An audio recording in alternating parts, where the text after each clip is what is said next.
ನೋಡಿ ಮತ್ತೆ ಯತ್ನಾಳರು ತಮ್ಮ ಬಾಯನ್ನು ಬಿಡ್ತಾ ಇದ್ದಾರೆ. ಶುರುವಾದವು ಯಡಿಯೂರಪ್ಪ ಮತ್ತು ಯಡಿಯೂರಪ್ಪ ಮಗನನ್ನು ಟೀಕೆ ಮಾಡೋದರಲ್ಲಿ ಎಂದೂ ಹಿಂದೆ ಬೀಳ್ತಾ ಇಲ್ಲ. ಸಿಕ್ಕ ಅವಕಾಶವನ್ನು ಸರಿಯಾಗಿ ಸದುಪಯೋಗ ಮಾಡ್ಕೊಂಡು ಬಿಡ್ತಾರೆ ನಮ್ಮ ಯತ್ನಾಳರು. ಮೋಸ್ಟ್ಲಿ ಯತ್ನಾಳರಿಗೆ ಬಿ ಜೆ ಪಿ ಸವಾಸ ಬೇಡಾಗಿದೆ ಅಂತ ಕಾಣ್ತದೆ. ಯಾಕಂದ್ರೆ ಬಿ ಜೆ ಪಿಯಲ್ಲಿ ಈಗಂತೂ ದೊಡ್ಡ ಪ್ರಮಾಣದ ಕಾರ್ಯಕ್ರಮ ಮಾಡಿಕೊಂಡಿದ್ದಾರೆ. ಯಡಿಯೂರಪ್ಪರ 50 ವರ್ಷಗಳ ಹೋರಾಟದ ಬಗ್ಗೆ ಅದನ್ನು ಟೀಕಾ ಮಾಡ್ತಾ ಇದ್ದಾರೆ ನಮ್ಮ ಯತ್ನಾಳರು. ಅಡ್ಡಿಲ್ಲ, ಅವ್ರ ಅಭಿಪ್ರಾಯ ಹೇಳ್ತಾ ಇದ್ದಾರೆ, ತಪ್ಪಲ್ಲ, ಪ್ರಜಾಪ್ರಭುತ್ವದಲ್ಲಿ ನಡೆಯುವಂಥದ್ದು.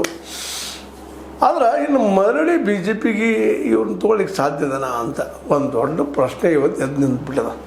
ಯಾಕಂದರೆ ಈಗ ನಾಳೆ ಬೆಳಗ್ಗೆ ಎದ್ದ ತಕ್ಷಣ ಜೋರ್ದಾರಾಗಿ ಸಾವಿರಾರು ಮಂದಿ ಸ್ವಾಮಿಗಳು ಬರ್ತಾರೆ ಅಂತ ಹೇಳ್ತಾ ಇದ್ದಾರೆ.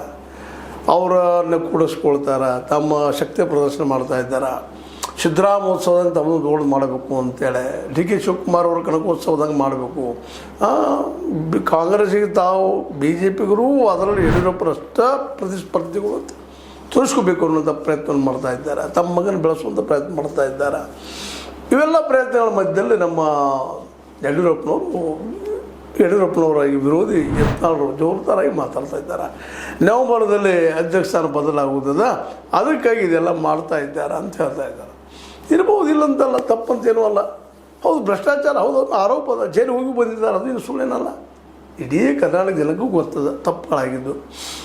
ಅದಾದರೂ ಅದೇ ಕಾಲಕ್ಕೆ ಕಮಲ ಆಪರೇಷನ್ ಮಾಡಿ ಸರ್ಕಾರ ಮಾಡಿದ್ದು ಎಲ್ಲರಿಗೂ ಗೊತ್ತಿದ್ದ ವಿಷಯ ಅದ.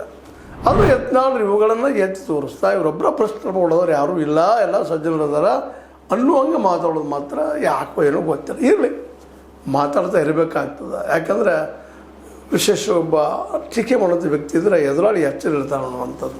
ಆದರೆ